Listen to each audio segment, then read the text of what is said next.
خبر دیں آپ کو، الیکشن کمیشن سے توشہ خانہ ریفرنس فیصلے کے بعد احتجاج کا کیس عمران خان کی ضمانت میں 27 فروری تک توسیع کر دی گئی ہے۔ اسلام آباد کی مقامی عدالت نے عمران خان کو تحریری بیان جمع کروانے کی ہدایت کر دی ہے۔ مدعی مقدمہ محسن شاہ نواز رانجھا عمران خان کے وکلاء پیش ہوئے۔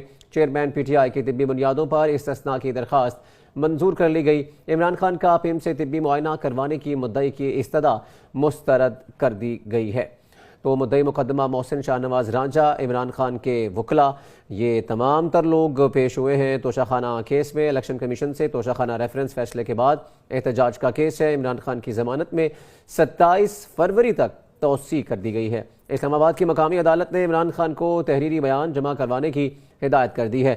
مدعی مقدمہ محسن شاہ نواز رانجھا، عمران خان کے وکلاء پیش ہوئے۔ چیئرمین پی ٹی آئی کی طبی بنیادوں پر استثناء کی درخواست منظور کر لی گئی۔ عمران خان کا پیم سے طبی معائنہ کروانے کی مدعی کی استدعا مسترد کر دی گئی۔